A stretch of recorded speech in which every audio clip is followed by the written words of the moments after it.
Hello, everybody. This is Dr. Bob DiMaria with another episode of Ask Dr. Bob. I would like to know what's the best thing to do for toenail fungus. Very good question. What I have found from my experience, it's usually the gut. If you have a congested, toxic gut, what will happen over time, especially with the yeast, it could overflow to nails. So you could spray whatever you want on those toenails, but unless you clear up your gut, minimize no sugar, etc., it'll never go away. I'm not trying to say that to be sad to you, by the way. Dr. Bob, I cannot eat apple skins. They tear up my intestines. It's so unbearably painful. I'm afraid to peel them and even eat them. Is this IBS? It's a very good question. Now, there's something called a fructan, and there's also people who have fructose sensitivities. I'd like you to do a bit of research on that yourself. There is pectin in the skins. Yes, it's possible you could have IBS. Do other skins bother it? I would do some research. You could actually have a sensitivity to one of the factors that's in the apple skin. Pectin, you may have a fructan issue. So check out that yourself. I think it'll really help you tremendously. Dr. Bob, I was diagnosed with Meniere's disease and was recommended a low sodium diet. Is Celtic Sea Salt high in sodium?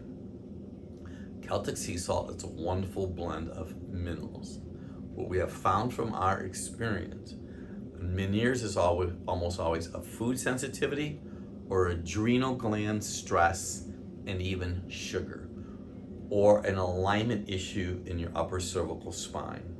So we have seen all three cause it: sugar, food sensitivity, a mineral challenge, maybe adrenal gland weakness, and alignment. Find a skilled chiropractor and have films of your spine taken to rule out exactly what could be going on structurally.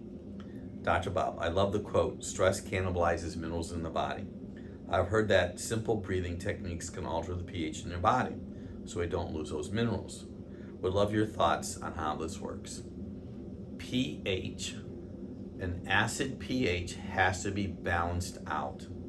So when somebody is under stress, they tend to have an acid pH.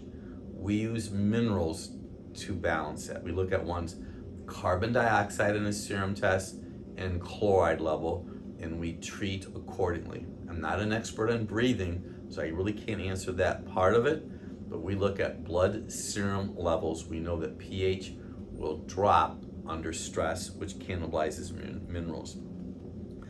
Dr. Bob, can a B6 issue cause allergies? Also, can estrogen dominance lead to allergies? Now, I have not heard of B6 or estrogen causing allergies, but I do know that B6 is important to make a fat-like tissue hormone called a prostaglandin and prostaglandin number 3. Allergies could be a food sensitivity and or adrenal gland weakness, adrenal fatigue. Now, estrogen dominance is not uncommon, and it's really common if somebody has a congested liver, and the liver has a lot to do with histamine. So we could start this big old rabbit trail right now, but I want you to know that you may want to have what we call an OptiCardio Plus on our website to get to the foundation of what's going on in your body. B6 tends to be low with low liver enzymes, and if someone is taking the pill.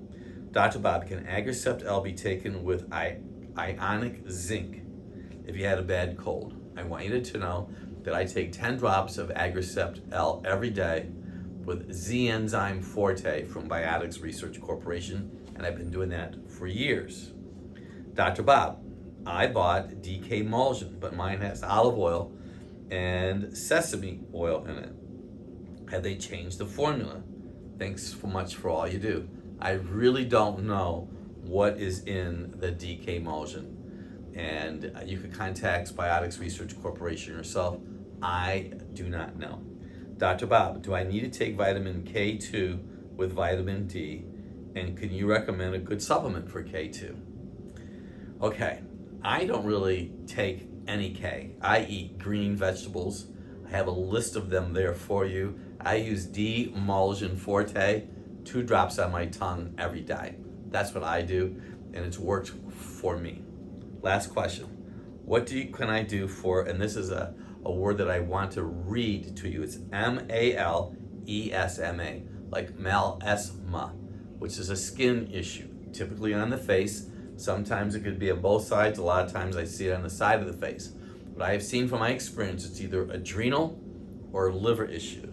So I know that you are from Pakistan, and so what I would suggest you do is get the electronic version of my book, Dr. Bob's Drugless Guide to Detoxification, and that will help you create a plan to get well and eliminate the toxins in your liver. Tremendous questions. I'm Dr. Bob DiMaria.